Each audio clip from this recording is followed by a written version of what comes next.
everyone, Matthias here from the Home Minecart. Welcome back to another video where today I'll be giving you another tutorial on the advanced version of how to make your own liveries in ERLC. I know I've mentioned this in the simple video that I will be doing this, and here you are. I believe I'm the first person ever to do a ERLC tutorial on using Adobe Illustrator to make your liveries. Now, as you can see, I have the Adobe Illustrator application open. Now, once you have this application open, you're going to always want to click New File. It is always probably recommended to do an 8.5 by 11 since it gives you the inches, which is recommended. You would create, and you'd have your new pretty much layout. Now, usually when you come out to your layout, you're going to, of course, want to get your templates because you can't really work well without your templates. So you're going to want to go get your ERLC 2022 templates, vehicle templates. It could either be downloaded on PRC's Discord community or on their website that you could find. Adobe Illustrator, I will let you know that this is a subscription-based software, which means that everything that you do on here, well, of course, it's subscription, so of course it requires payment. For me, I'm just using my school account as for now, until further notice. I'm going to pretty much start simple. Last time I did the Dodge Charger, I'm going to do the Vulcan Utility Interceptor, which is, of course, the Ford Explorer. So as we load up, we've noticed that we have three different tabs open, three more tabs that are for each template. You might be wondering how you're zooming in and out. The hotkeys to zoom in and out is holding Alt and then your scroll, or Control plus or minus if you want to zoom in or out. To move up and down or left and right, usually up and down is either your scroll wheel or your slide bar, or it can be either Control to move left and right. I'm just probably going to use my middle cursor on my mouse to make that more free roaming for me to maneuver around things. Now, going back, saying that you might have your templates open right here, we're going to actually convert that to our Untitled 2. So we're going to have our select tool right up here. We're going to make sure that everything is outlined. As you can see, the little corner pieces. Press Control C and then Control V. Adobe does not come with the right click option. Well, actually it does. I didn't even know that now. But usually some options in Adobe do not allow you to do the right click feature where allows you to copy an image or something. But in this, I guess you can. So once you pretty much got all your templates and copied that, you're going to want to enlarge it to a bigger size for the best quality as much as possible. I will usually use my select tool to highlight the images and then hold Shift, and then on the little things you could just do that. While holding Shift, it allows you to have the actual proportion to scale. So if you don't hold Shift, this is probably going to look like a hot mess, which is not going to look well on your vehicle. Then you're going to want to, you can either maneuver your templates if you'd like to at whatever base necessary. So now that we have our templates in, we can go to our layers section where we can name our layer templates. Now with this is way much easier for me to navigate because as you can see the little color, it is color coded. We're going to make a new layer called the white. Actually, we're going to do some stripes today. So we're going to call this white stripes. And as you can see, that one is color coded as red. So if I ever try to input an object or any image, the outline is going to be red for that layer since it is designated for that. I'm going to start on the left side here because I like to keep my things simple and organized as much as possible. The left is always my favorite, and I don't know, based on your what you prefer, it is all up to you. So now we're probably going to insert our stripes on here. Now, as you can see, I am left with a complete shape that you're like, how do I shape this to whatever proportion I want? Notice that you have your, what these are called your anchors. The anchors are kind of like little spots where if you double click, you're able to move and make this into any polygon shape or any shape that you would like to see. For right now, I'm just going to do some simple shaping.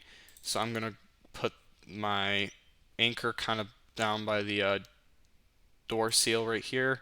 As you can see, these kind of cross here, that can be easily fixed by just having this one come down and set it to a certain point you would like.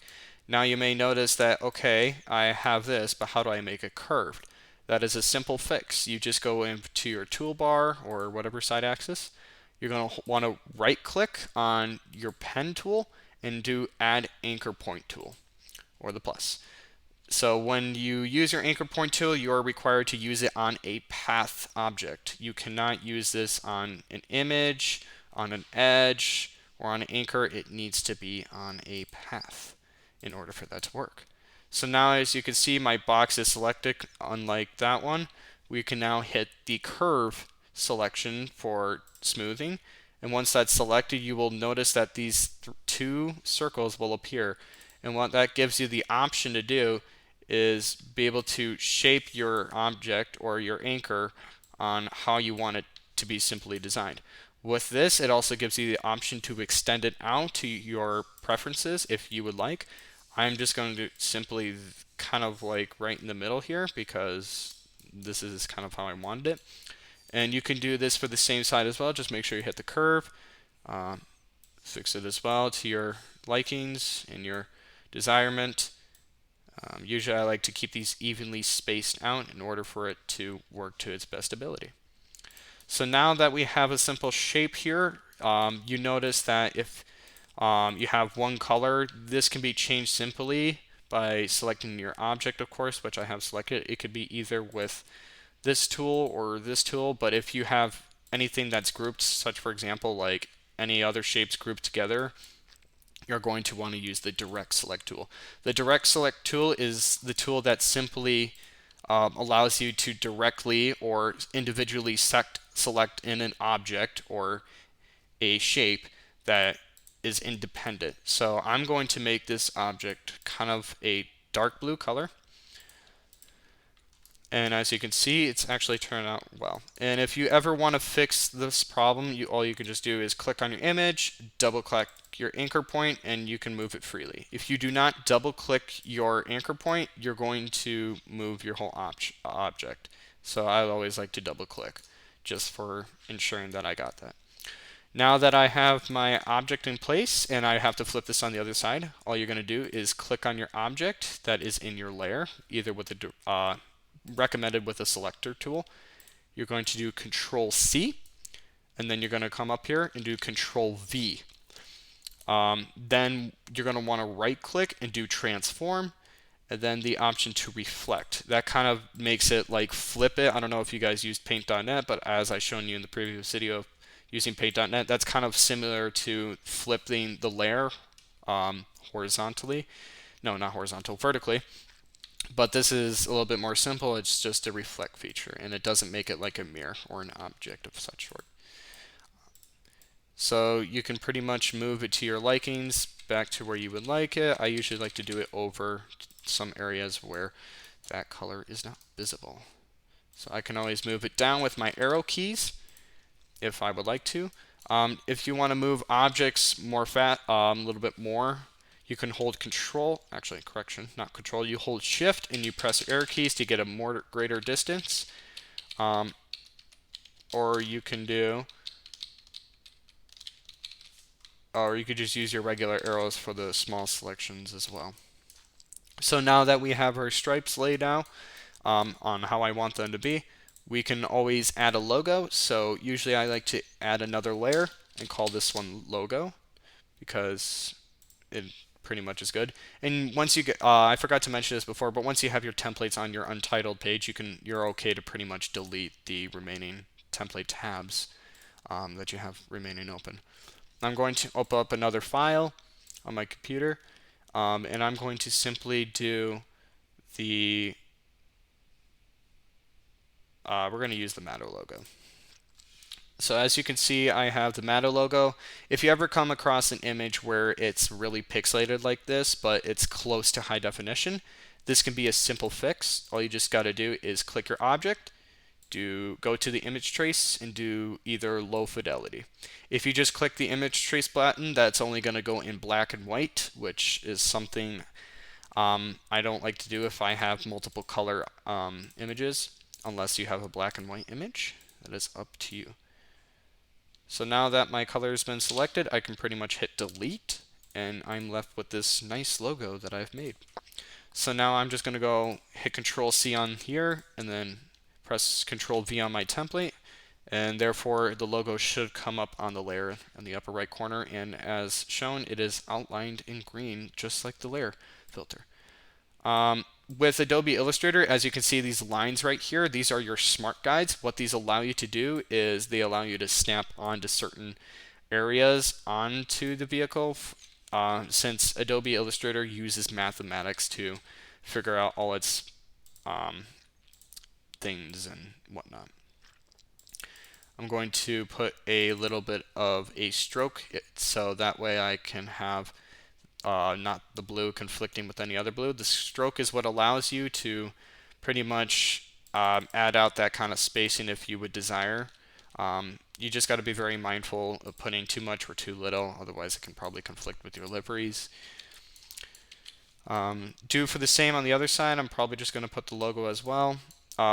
Along with that, if you ever wanted a ruler to help you with measurements on the doors, you can do show rulers, and that gives you that.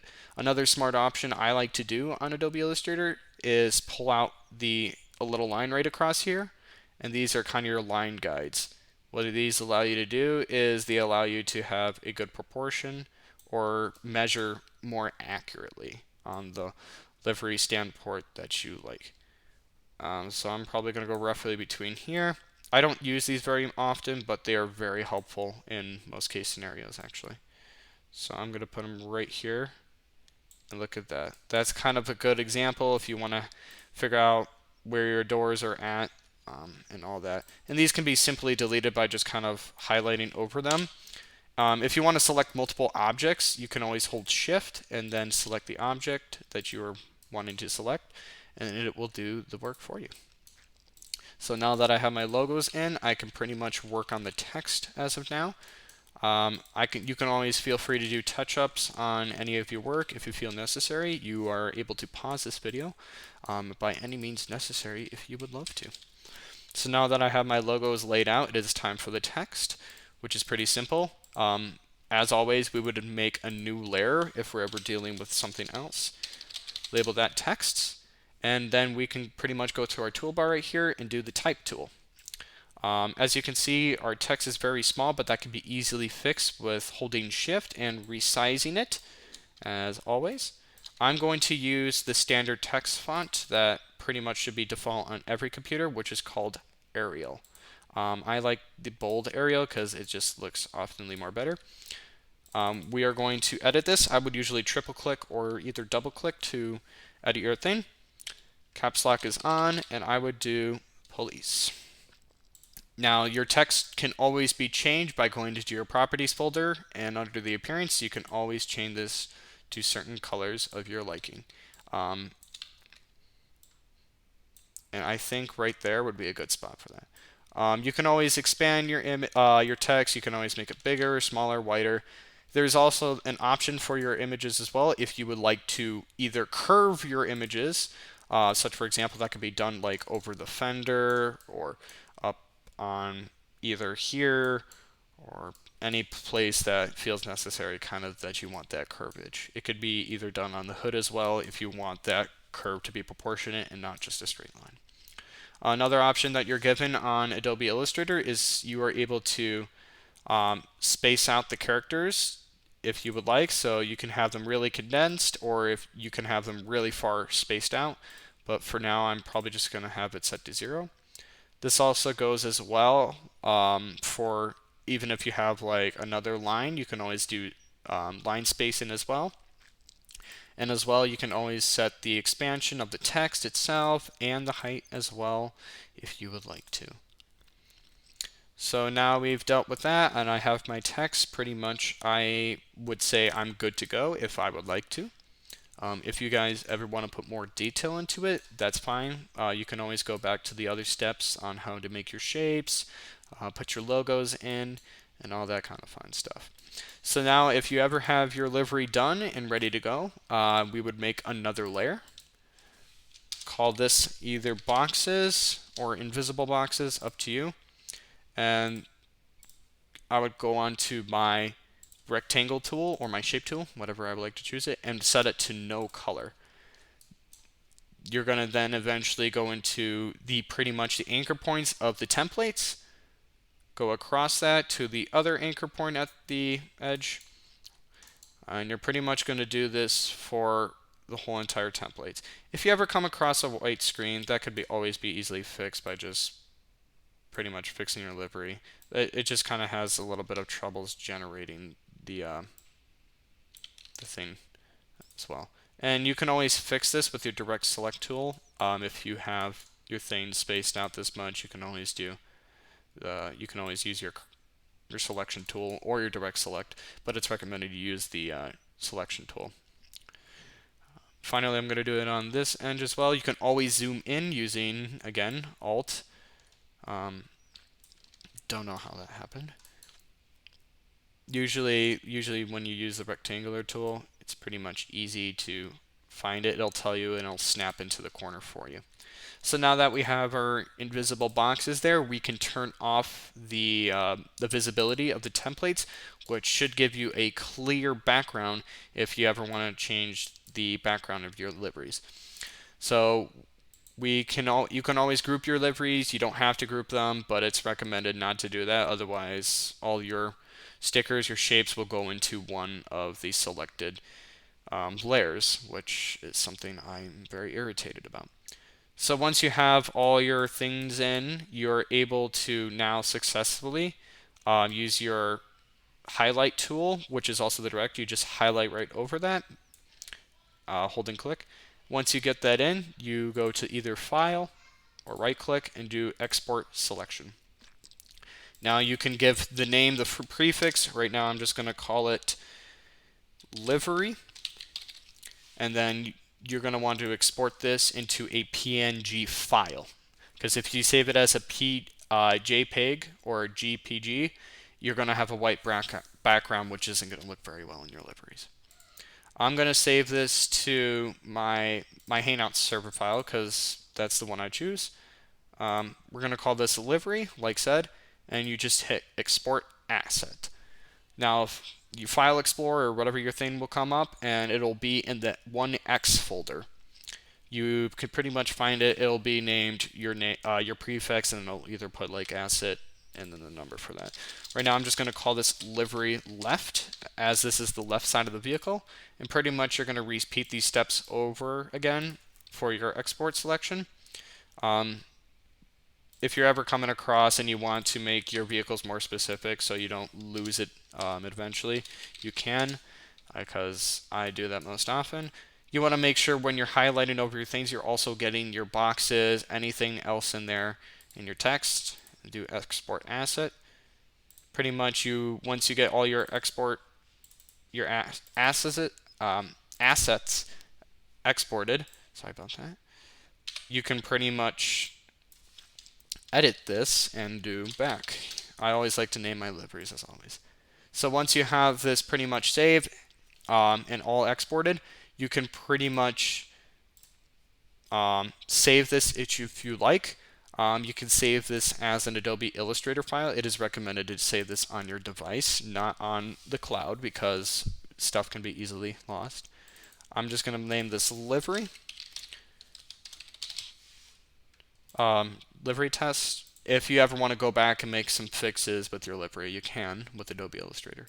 Another thing about Adobe Illustrator, it creates smooth lines for your liveries, so it uses mathematics. Once you have your liveries saved and exported into a different file type, you're going to want to go to the roblox.com/develop, and you're going to want to go into the decals section. You're going to want to choose your file, and then of course, as you see here, livery left, which may take a while to upload if you have a large image, for example, because sometimes with the file capacity it needs to do. As you see, livery left is uploaded. Now we go to livery right. And when you're doing this, you can always open up the Roblox app. or either the website, and you can pretty much go into your game during this time. As you can see, Roblox is loading up for me, and then finally you can always resume back to uploading your liveries. Now, I've noticed this function where you do not have to go into Roblox Studio to obtain your livery assets. Pretty much what you can do is go over the blue hyperlink and do copy link. Now, as you can see here, I'm loaded into ERLC and all the liveries are added, which is my favorite. I was not expecting shots to be fired during this day, but hey, welcome to ERLC. So now that you're back into your private server that you've joined, of course you'd go into your own servers and then click on your server name.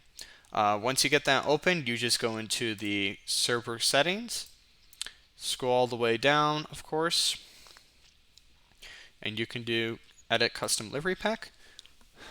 As we did, our thing is police, so we are going to go to the Falcon Interceptor utility and do add new. At this point, we're going to be adding the links, so pretty much do copy link on over the blue hyperlink, and you're going to want to do it for the sides you've done. As you can see, the livery looks actually amazing and much more better than what I've actually expected it to be. You're going to go over to the right side, do the hyperlink and click it. That should be uploaded, and the links always convert into the livery, into the asset IDs as well.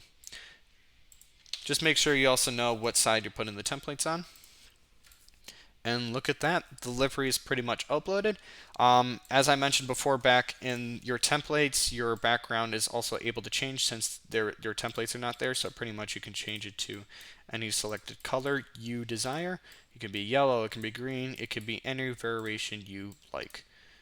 And then finally, before you ever change your livery, before you ever submit your livery, you want to make sure you give it a name or anything else. Right now I'm just going to call this Matt. And then Roblox has added this new feature, or I shouldn't say Roblox, but ERLC has added this new feature where you're able to change your ELS. I'm going to simply select an Amber. That's all for today that I have on ERLC liveries using Adobe Illustrator. If you have any questions, please let me know in the communication server in Matt's Hangout server, and I'll be glad to help you from there. Thank you.